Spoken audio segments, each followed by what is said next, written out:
Hi friends, ఈరోజు నిన్న కూడా ఫోన్లు చేస్తూనే ముగ్గులకైతే మాత్రం 15వ తారీఖున పెళ్ళిళ్ళు ఉన్నాయి అని చెప్పేసి చేసిన వాళ్ళందరూ ఏదో రకంగా తగ్గించి అడుగుతున్నారు. తగ్గించి వేస్తాం, తగ్గించి వేయకుండా ఏమన్నాము. నేను తగ్గించి వేసినా సరే అటు వేరే వర్కర్స్ కూడా ఇబ్బంది పడుతున్నారు. నేను తక్కువ వేసానని చెప్పి మార్కెట్లో అందరూ నా పేరే వస్తుంది కదండి. మళ్ళీ ఇదిగోండి బ్రష్లు ఎంత ఉంటాయి, ఈ ఒక్క బ్రష్ 50 రూపాయలు ఉంటుందండి. ఇగో ఈ బ్రష్ ఒక్కటే 80 రూపాయలు ఉంటుందండి. ఆటోనగర్లో కొనండి. ఇగోండి ఎన్ని బ్రష్లు ఎలా పాడైపోతాయి చూడండి.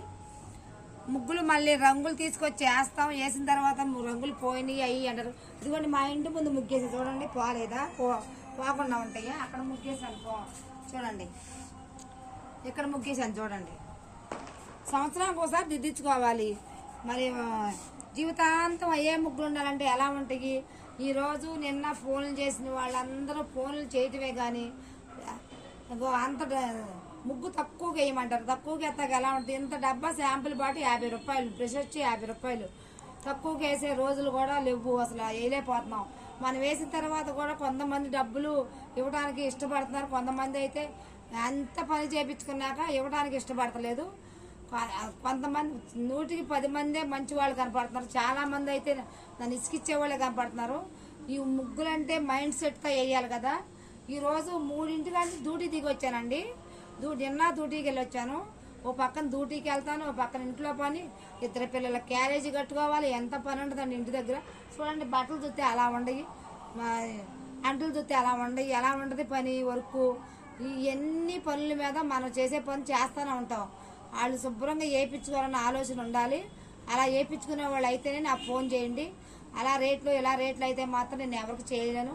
చేయాలంటే బయట ప్రపంచం బోల్డ్ ఉంది. అలాంటి వాళ్ళు చాలామంది ఒకరు కాకపోతే ఇంకొకరు ఫోన్లు చేస్తారు. ఇలా ఇసుకిచ్చే వాళ్ళు అయితే మాత్రం ఇప్పుడు కళ్యాణ మండపానికి 1,00,000 కడుతున్నాము. ఈ 500 ముగ్గుకి బాధపడుతున్నారు చూడండి. ఇది 500 ముగ్గు అంటే రంగులు, టిన్నర్లు, బ్రష్లు, ఛార్జీలు ఎంత అవుద్దండి చేయాలంటే. అలా చాలామంది ఇసుకెత్తున్నారండి. ఈరోజు కావాలనే నేను వీడియో చేశానండి. ఎందుకంటే 2 రోజులు మట్టి నా ఫోన్లు చేసేవాళ్ళే కానీ రేట్ల విషయంలో మాత్రం ఇదిగా మాట్లాడుతున్నారు.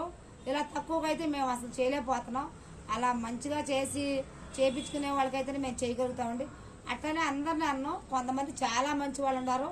అలా మంచిగా వేయించుకోగలిగితేనే నేను నా పిల్లల్ని చదివించుకుంటా బాగుందండి. మరి ఎంత అద్దులు కట్టుకోవాలి చూడండి. ఇక్కడ అపార్ట్మెంట్ కదా, ఇక ఏరియా చూడండి మీరు ఎలా ఉందో. ఏరియా మొత్తం చూడండి. ఇక్కడ మరి నేను రెంట్లు కట్టుకోవాలి, చేసుకోవాలి. ఎంత కష్టపడి పని చేసుకుంటున్నాం మేము. కష్టపడితేనే కదా రూపాయి ఇచ్చేది. కష్టం లేకుండా ఎవరు అట్లా చాలా మంది రూపాయి ఇస్తున్నారు కాదంటలేదు. పిల్లలు చదివించుకుంటా బాగుంది. కొంతమంది బాగా ఇసుకెత్తున్నారండి. అలా ఎవరు ఇసుకియొద్దు. ఈ ముగ్గేయాలంటే ఎంత మైండ్ సెట్తో పని చేయాలి. ఇది గోడకు సున్న వేసినట్టు కాదు కదా. ఇదంతా చేయాలి. ఆలోచించక ముందే మీరు మైండ్లో ఇసుకెత్తంటే ఈ వర్క్ ఎలా వస్తుంది? ఎవరైనా పనివాళ్ళు వచ్చినప్పుడు, ఏ పనివాళ్ళు అయినా సరే వచ్చినప్పుడు చక్కగా చేయించుకుంటేనే ఆ పని చేయగలుగుతాము. మీరే ముందు వేసే ముగ్గురు మీరే చెప్తే ఎలా చేస్తాం మేము? ఎవరి పని వాళ్ళకి వచ్చు. ఎవరు కూడా తక్కువగా చేయరు. రూపాయిని తీసుకునే దాన్ని బట్టి వర్క్ చేస్తారు. తక్కువ వర్క్ చేసి ఎక్కువ డబ్బులు తీసుకుంటాకి ఎవరికి మనసు ఒప్పదు. నేనైతే మాత్రం అందరికీ నచ్చినట్టే వేస్తాను. అందరూ నాకు డబ్బులు ఇస్తారు. కొంతమంది అయితే మాత్రం ఇసుకెత్తున్నారు. ఆ ఇసుకిచ్చే వాళ్ళకే చెప్తున్నాను. ఓకేనా ఫ్రెండ్స్?